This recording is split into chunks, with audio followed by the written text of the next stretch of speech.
Adventure number 3. The Stockbroker's Clerk. Shortly after my marriage, I had bought a connection in the Paddington district. Old Mr. Farquhar, from whom I purchased it, had at one time an excellent general practice, but his age and an affliction of the nature of St. Vitus's dance, from which he suffered, had very much thinned it. The public, not unnaturally, goes on the principle that he who would heal others must himself be whole, and looks askance at the curative powers of the man whose own case is beyond the reach of his drugs. Thus, as my predecessor weakened, his practice declined, until, when I purchased it from him, it had sunk from 1,200 to little more than 300 a year. I had confidence, however, in my own youth and energy, and was convinced that in a very few years the concern would be as flourishing as ever. For 3 months after taking over the practice, I was kept very closely at work, and saw little of my friend Sherlock Holmes, for I was too busy to visit Baker Street, and he seldom went anywhere himself, save upon professional business. I was surprised, therefore, when one morning in June, as I sat reading the British Medical Journal after breakfast, I heard a ring at the bell, followed by the high, somewhat strident tones of my old companion's voice. "Ah, my dear Watson," said he, striding into the room, "I am very delighted to see you. I trust that Mrs. Watson has entirely recovered from all the little excitements connected with our adventure of the Sign of the Four?" "Thank you, we're both doing very well," said I, shaking him warmly by the hand. "And I hope also," he continued, sitting down in the rocking-chair, "that the cares of medical practice have not entirely obliterated the interest which you used to take in our little deductive problems." "On the contrary," I answered, "it was only last night that I was looking over my old notes and classifying some of our past results." "I trust that you don't consider your collection closed." "Not at all. I should wish nothing better than to have some more of such experiences." "Today, for example?" "Yes, today, if you like." "And as far off as Birmingham?" "Certainly, if you wish it." "And the practice?" "I do my neighbour's when he goes. He's always ready to work off the debt." "Ha! Nothing could be better," said Holmes, leaning back in his chair and looking keenly at me from under his half-closed lids. "I perceive that you have been unwell lately. Summer colds are always a little trying." "I was confined to the house by a severe chill for 3 days last week. I thought, however, that I had cast off every trace of it." "So you have. You look remarkably robust." "How, then, did you know it?" "My dear fellow, you know my methods." "You deduced it, then?" "Certainly." "And from what?" "From your slippers." I glanced down at the new patent leathers which I was wearing. "How on earth—" I began, but Holmes answered my question before it was asked. "Your slippers are new," he said. "You could not have had them more than a few weeks. The soles, which you are at this moment presenting to me, are slightly scorched. For a moment I thought they might have got wet and been burned in the drying, but near the instep there is a small circular wafer of paper with the shopman's hieroglyphics upon it. Damp would of course have removed this. You had then been sitting with your feet outstretched to the fire, which a man would hardly do even in so wet a June as this if he were in his full health." Like all Holmes's reasoning, the thing seemed simplicity itself when it was once explained. He read the thought upon my features, and his smile had a tinge of bitterness. "I am afraid that I rather give myself away when I explain," said he. "Results without causes are much more impressive. You are ready to come to Birmingham, then?" "Certainly. What is the case?" "You shall hear it all in the train. My client is outside in a four-wheeler. Can you come at once?" "In an instant." I scribbled a note to my neighbour, rushed upstairs to explain the matter to my wife, and joined Holmes upon the doorstep. "Your neighbour is a doctor," said he, nodding at the brass plate. "Yes, he bought a practice as I did."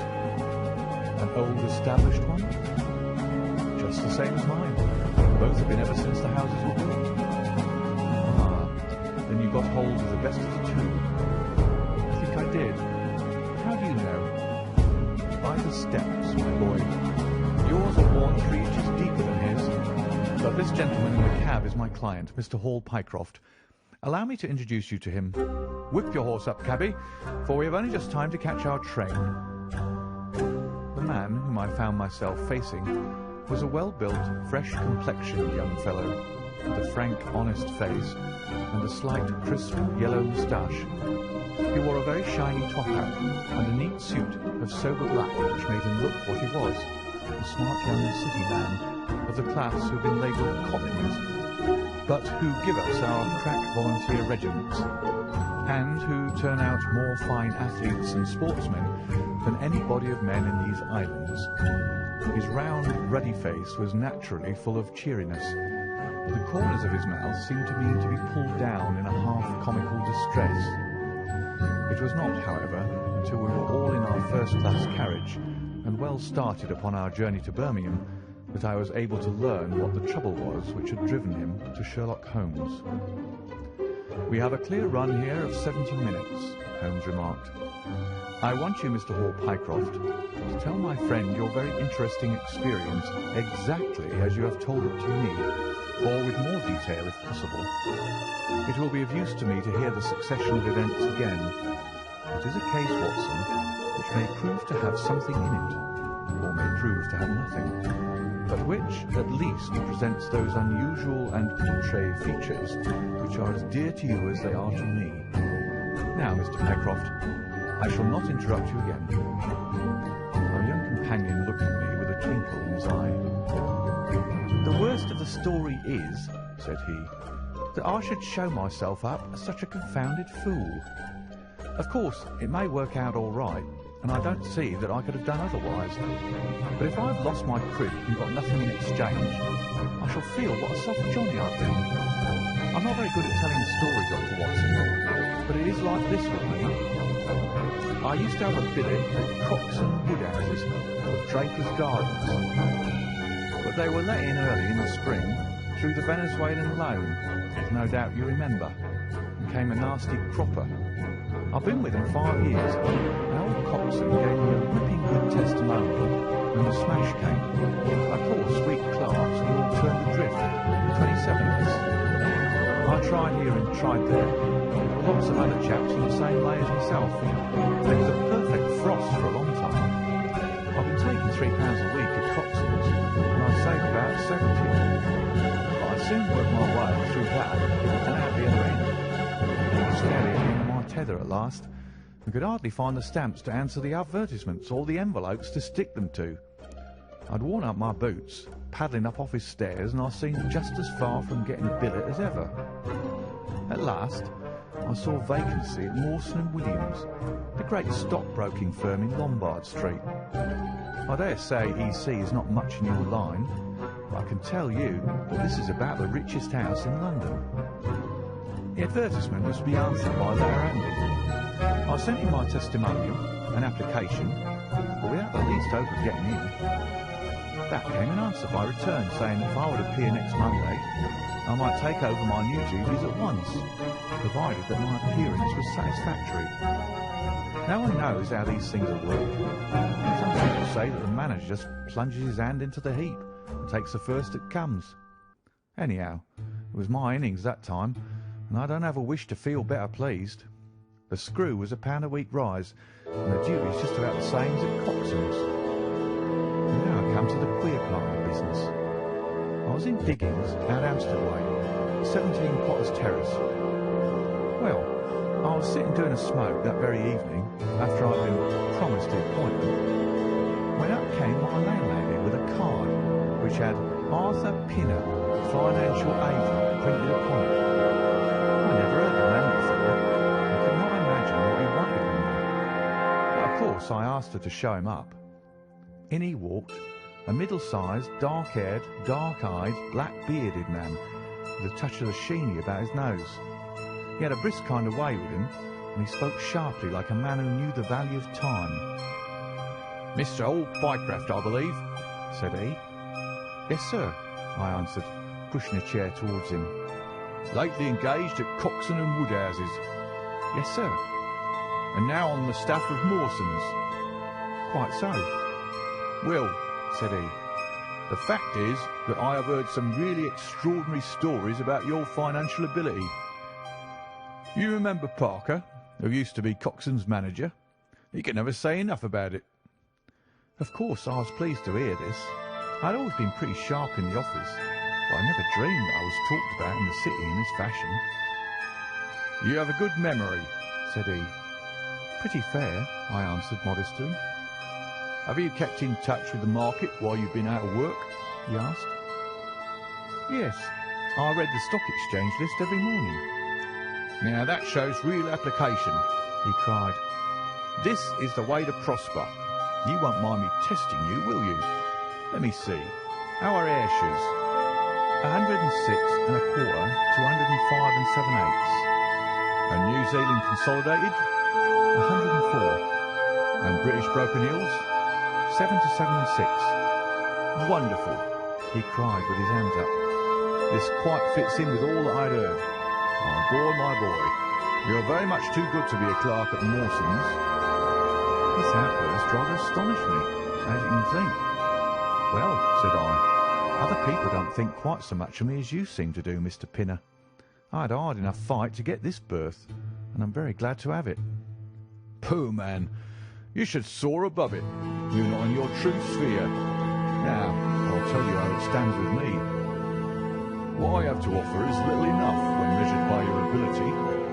When compared with Mawson's, it's light to dark. Let me see. When do you go to Mawson's? On Monday. Aha! I think I'd risk a little sporting flutter if you don't go there at all. Not go to Mawson's? No, sir. By that day you'll be the business manager of the Franco-Midland Hardware Company Limited, with 134 branches in the towns and villages of France, not counting one in Brussels and one in San Remo. This took my breath away. I never heard of it, said I. Very likely not. It has been kept very quiet, for the capital was all privately subscribed, and it's too good a thing to let the public into. My brother, Harry Pinner, is promoter, and joins the board after allotment as managing director. He knew I was in the swim down here, and asked me to pick up a good man cheap, a young pushing man with plenty of snap about him. Parker spoke of you, and that brought me here tonight. We can only offer you a beggarly 500 to start with. 500 a year? I shouted. Only that at the beginning, but you are to have an overriding commission of 1% on all business done by your agents. And you may take my word for it, this will come to more than your salary. But I know nothing about hardware. Tut, my boy, you know about figures. My head buzzed, and I could hardly sit still in my chair. But suddenly, a little chill of doubt came upon me. I must be frank with you, said I. Mawson only gives me 200, but Mawson is safe.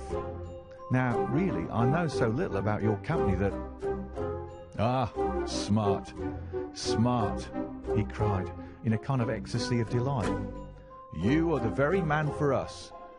You're not to be talked over, and quite right too. Now, here's a note for £100. And if you think that we can do business, you may just slip it into your pocket as an advance upon your salary. This is very handsome, said I. When should I take over my new duties? Be in Birmingham tomorrow at 1, said he. I have a note in my pocket here which you will take to my brother. You'll find him at 126B Corporation Street, where the temporary offices of the company are situated. Of course, he must confirm your engagement, but between ourselves it will be all right. Really, I hardly know how to express my gratitude, Mr. Pinner, said I. Not at all, my boy. You've only got your deserts. There are one or two small things, mere formalities, which I must arrange with you. You have a bit of paper beside you there. Kindly write upon it. I am perfectly willing to act as business manager to the Franco-Midland Hardware Company Limited at a minimum salary of £500. I did as he asked, and he put the paper in his pocket. There is one other detail, said he. What do you intend to do about Mawson's? I'd forgotten all about Mawson's in my joy. "I'll write and resign," said I. "Precisely what I don't want you to do. I had a row over you with Mawson's manager. I'd gone up to ask him about you, and he was very offensive.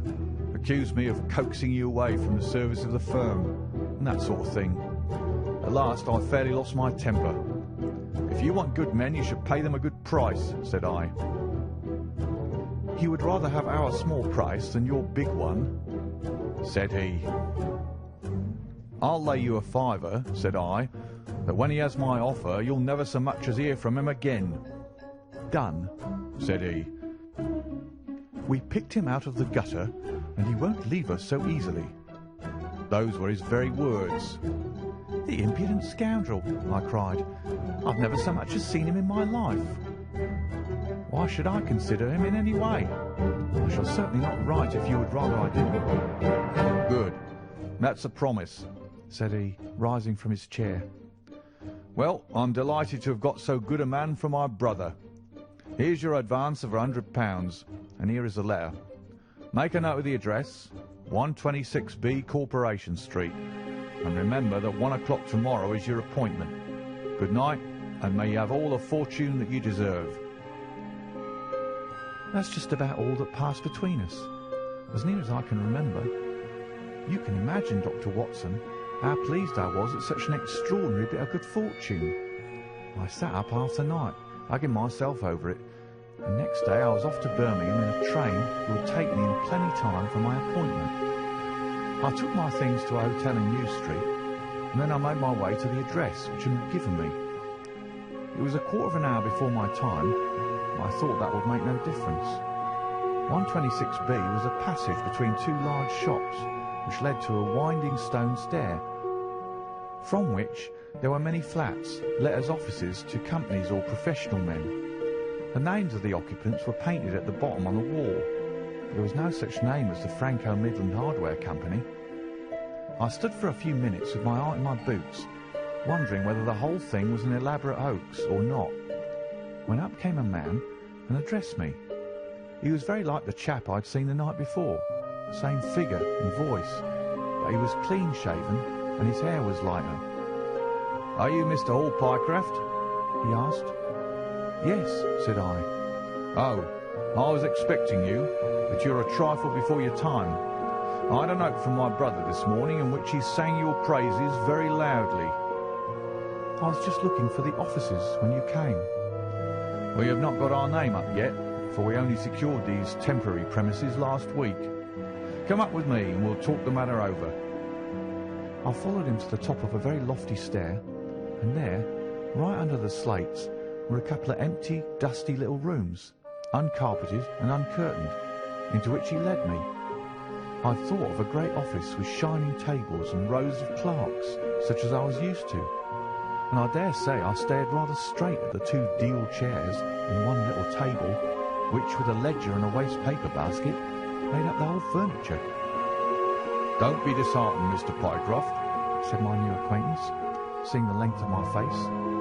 "Rome was not built in a day, and we have lots of money at our backs, though we don't cut much dash yet in offices. Pray sit down and let me have your letter." I gave it to him, and he read it over very carefully. "You seem to have made a vast impression upon my brother Arthur," said he, "and I know that he is a pretty shrewd judge. He swears by London, you know, and I by Birmingham, but this time I shall follow his advice. Pray consider yourself definitely engaged." "What are my duties?" I asked. "You will eventually manage the great depot in Paris, which will pour a flood of English crockery into the shops of 134 agents in France. The purchase will be completed in a week, and meanwhile you'll remain in Birmingham and make yourself useful." "How?" For answer, he took a big red book out of a drawer. "This is a directory of Paris," said he, "with the trades after the names of the people. I want you to take it home with you and to mark off all the hardware sellers with their addresses. It will be of the greatest use to me to have them." "Surely they're classified lists," I suggested. "Not reliable ones. Their system is different from ours. Stick at it, and let me have the list by Monday at 12. Good day, Mr. Pycroft. If you continue to show zeal and intelligence, you'll find the company a good master. I went back to the hotel with a big book under my arm, and with very conflicting feelings in my breast. On the one hand, I was definitely engaged, and I had £100 in my pocket. On the other, the look of the offices, the absence of name on the wall, and other of the points which would strike a businessman had left a bad impression as to the position of my employers. However, come what might, I had my money, so I settled down to my task. All Sunday I was kept hard at work, and yet by Monday I had only got as far as H. I went round to my employer, found him in the same dismantled kind of room, and was told to keep at it until Wednesday, and then come again. On Wednesday it was still unfinished, so I hammered away until Friday, that is, yesterday. Then I brought it round to Mr. Harry Pinner. "Thank you very much," said he. "I fear that I underrated the difficulty of the task. This list will be of very material assistance to me." "It took some time," said I. "And now," said he, "I want you to make a list of the furniture shops, for they all sell crockery." "Very good." "And you can come up tomorrow evening at 7 and let me know how you're getting on. Don't overwork yourself. A couple of hours at day's music hall in the evening would do you no harm after your labours." He laughed as he spoke, and I saw with a thrill that his second tooth upon the left-hand side had been very badly stuffed with gold. Sherlock Holmes rubbed his hands with delight, and I stared with astonishment at our client. "You may well look surprised, Dr. Watson, but it is this way," said he. "When I was speaking to the other chap in London, at the time that he laughed at my not going to Mawson's, I happened to notice that his tooth was stuffed in this very identical fashion. The glint of the gold in each case caught my eye, you see. When I put that with the voice and figure being the same, and only those things altered which might be changed by a razor or a wig, I could not doubt that it was the same man. Of course, you expect two brothers to be alike, but not that they should have the same tooth stuffed in the same way. He bowed me out, and I found myself in the street, hardly knowing whether I was on my head or my heels. Back I went to my hotel, put my head in a basin of cold water, and tried to think it out. Why had he sent me from London to Birmingham? Why had he got there before me? And why had he written a letter from himself to himself? It was altogether too much for me, and I could make no sense of it. And then, suddenly, it struck me that what was dark to me might be very light to Mr. Sherlock Holmes. I had just time to get up to town by the night train to see him this morning, and to bring you both back with me to Birmingham. There was a pause after the stockbroker's clerk had concluded his surprising experience. Then Sherlock Holmes cocked his eye at me, leaning back on the cushions with a pleased and yet critical face, like a connoisseur who has just taken his first sip of a comet vintage. "Rather fine, Watson, is it not?" said he. "There are points in it which please me. I think that you will agree with me that an interview with Mr. Arthur Harry Pinner in the temporary offices of the Franco-Midland Hardware Company Limited would be a rather interesting experience for both of us." "But how can we do it?" I asked. "Oh, easily enough," said Hall Pycroft cheerily. "You are two friends of mine who are in want of a billet, and what could be more natural than that I should bring you both round to the managing director?" "Quite so, of course," said Holmes. "I should like to have a look at the gentleman and see if I can make anything of his little game. What qualities have you, my friend, which would make your services so valuable? Or is it possible that—" He began biting his nails and staring blankly out of the window, and we hardly drew another word from him until we were in New Street. At 7 o'clock that evening we were walking, the three of us, down Corporation Street to the company's offices. "It is no use our being at all before our time," said our client. "He only comes there to see me, apparently, for the place is deserted up to the very hour he names." "That is suggestive," remarked Holmes. "By Jove, I told you so," cried the clerk. "That's he, walking ahead of us there." He pointed to a smallish, dark, well-dressed man who was bustling along the other side of the road. As we watched him, he looked across at a boy who was bawling out the latest edition of the evening paper, and running over among the cabs and buses. He bought one from him. Then, clutching it in his hand, he vanished through a doorway. "There he goes," cried Hall Pycroft. "These are the company's offices into which he has gone. Come with me, and I'll fix it up as easily as possible." Following his lead, we ascended 5 stories, until we found ourselves outside a half-open door, to which our client tapped. A voice within bade us enter, and we entered a bare, unfurnished room, such as Hall Pycroft had described. At the single table sat the man whom we had seen in the street, with his evening paper spread out in front of him. And as he looked up at us, it seemed to me that I had never looked upon a face which bore such marks of grief, and of something beyond grief, of a horror such as comes to a few men in a lifetime. His brow glistened with perspiration, his cheeks were of the dull, dead white of a fish's belly, and his eyes were wild and staring. He looked at his clerk as though he failed to recognize him, and I could see by the astonishment depicted upon our conductor's face that this was by no means the usual appearance of his employer. "You look ill, Mr. Pinner," he exclaimed. "Yes, I'm not very well," answered the other, making obvious efforts to pull himself together and licking his dry lips before he spoke. "Who are these gentlemen whom you've brought with you?" "One is Mr. Harris of Bermondsey, and the other is Mr. Price of this town," said our clerk glibly. "They're friends of mine and gentlemen of experience, but they've been out of a place for some little time, and they hope that perhaps you might find an opening for them in the company's employment." Very possibly," cried Mr. Pinner with a ghastly smile. "Yes, I have no doubt that we shall be able to do something for you.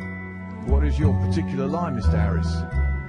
"I am an accountant," said Holmes. "Oh, yes. We shall want something of the sort. And you, Mr. Price?" "A clerk," said I. "I have every hope that the company may accommodate you.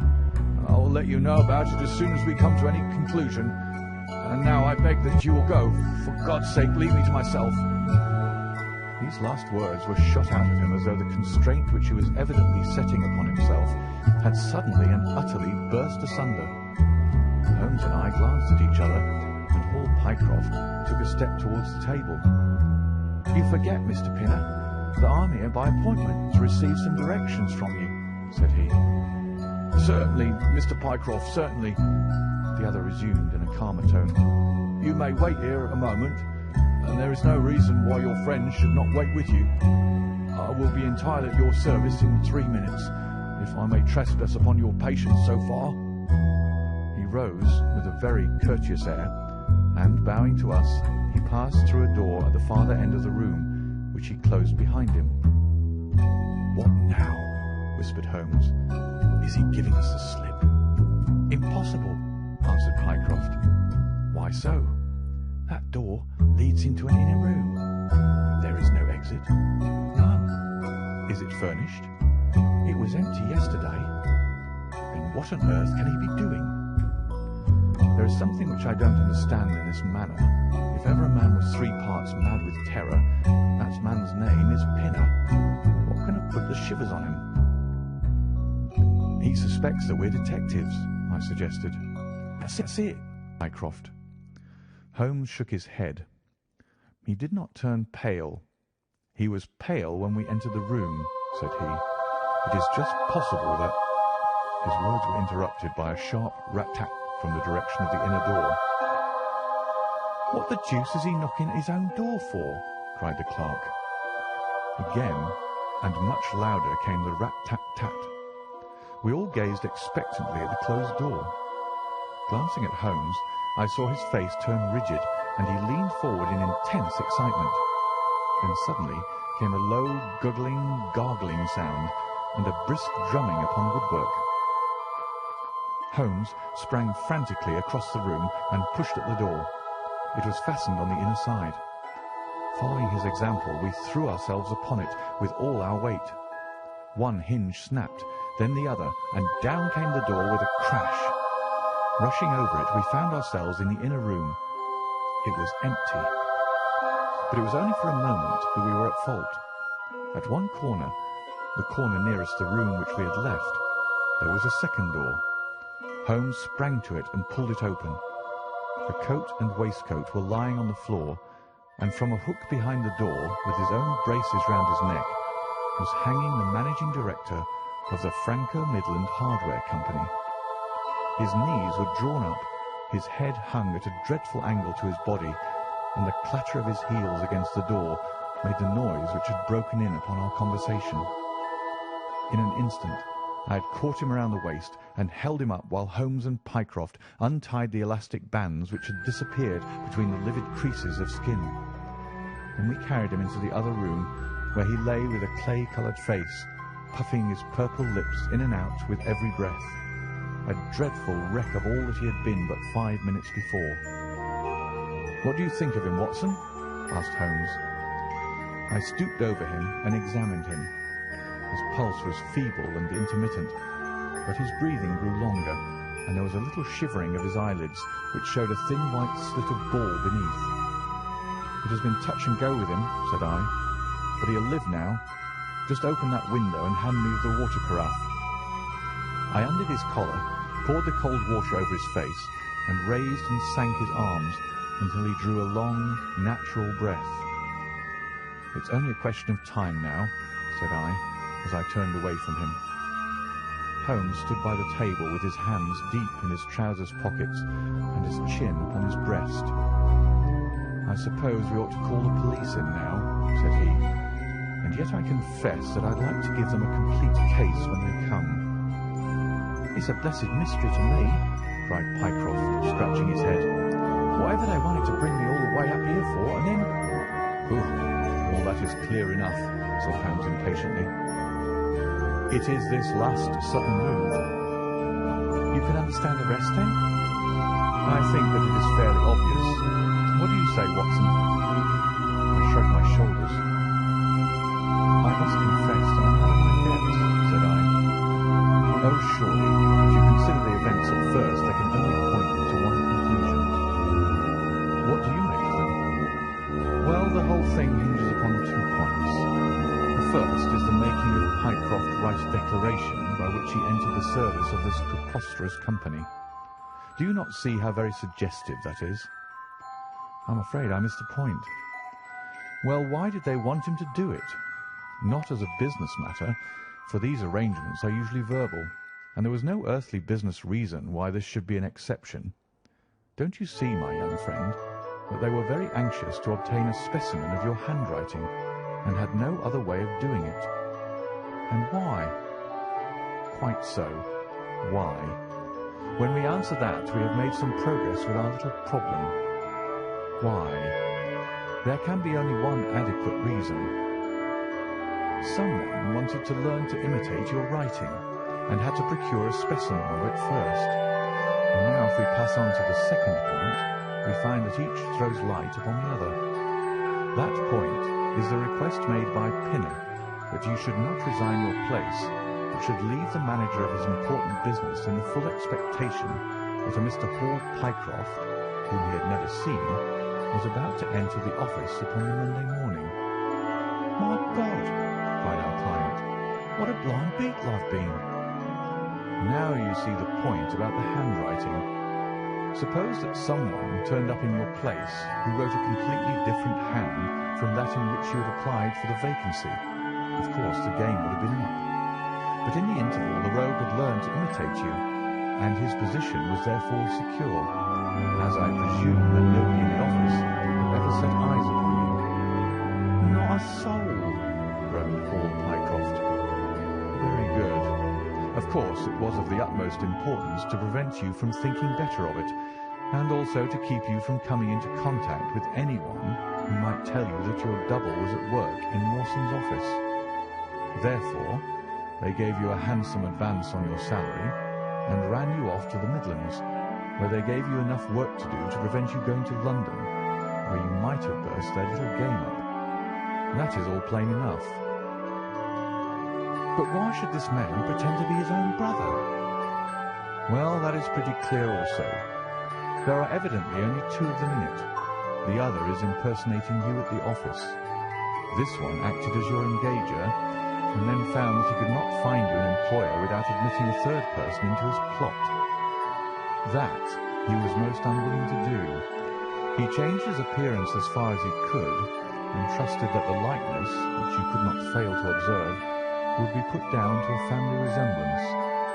But for the happy chance of the gold stuffing, your suspicions would probably never have been aroused. Paul Pycroft shook his clinched hands in the air. "Good Lord!" he cried. "While I've been fooled in this way, what has this other Hall Pycroft been doing at Mawson's? What shall we do, Mr. Holmes?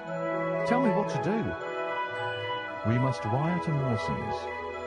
They shut at 12 on Saturdays." "Never mind. There may be some doorkeeper or attendant." "Oh, yes. They keep a permanent guard there on account of the value of the securities that they hold. I remember hearing it talked of in the city." "Very good.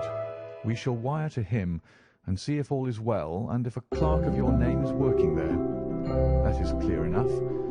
But what is not so clear is why at the sight of us one of the rogues should instantly walk out of the room and hang himself." "The paper," croaked a voice behind us. The man was sitting up, blanched and ghastly, with returning reason in his eyes, and hands which rubbed nervously at the broad red band which still encircled his throat.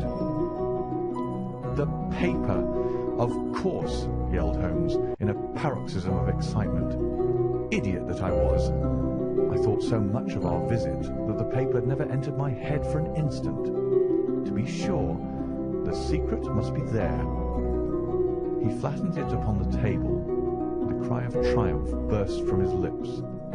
"Look at this, Watson," he cried. "It is a London paper, an early edition of the Evening Standard. Here is what we want. Look at the headlines. Crime in the City. Murder at Mawson and Williams. Gigantic attempted robbery. Capture of the criminal. Here, Watson, we are all equally anxious to hear it, so kindly read it aloud to us." It appeared from its position in the paper to have been the one event of importance in town, and the account of it ran in this way. "A desperate attempt at robbery, culminating in the death of one man and the capture of the criminal, occurred this afternoon in the city.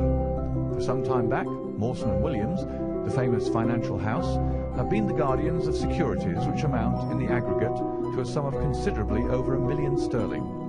So conscious was the manager of the responsibility which devolved upon him in consequence of the great interest at stake, that safes of the very latest construction have been employed, and an armed watchman has been left day and night in the building. It appears that last week a new clerk named Hall Pycroft was engaged by the firm.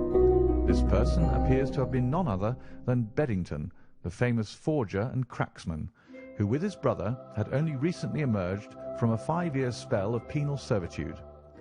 By some means, which are not yet clear, he succeeded in winning, under a false name, this official position in the office, which he utilized in order to obtain mouldings of various locks and a thorough knowledge of the position of the strong room and the safes.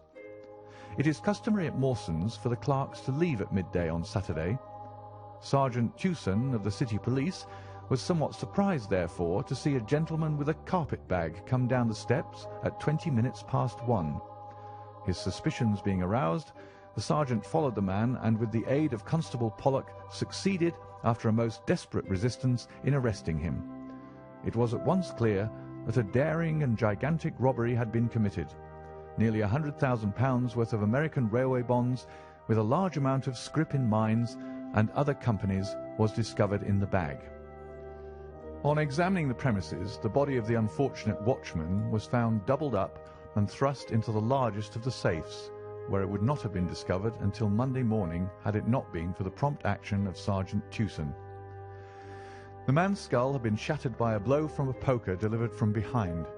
There could be no doubt that Beddington had obtained entrance by pretending that he had left something behind him, and having murdered the watchman, rapidly rifled the large safe and then made off with his booty. His brother, who usually works with him, has not appeared in this job as far as can at present be ascertained, although the police are making energetic inquiries as to his whereabouts. Well, we may save the police some little trouble in that direction, said Holmes, glancing at the haggard figure huddled up by the window. Human nature is a strange mixture, Watson.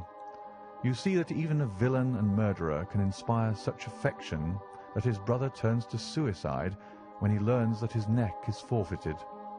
However, we have no choice as to our action. The doctor and I will remain on guard, Mr. Pycroft, if you will have the kindness to step out for the police.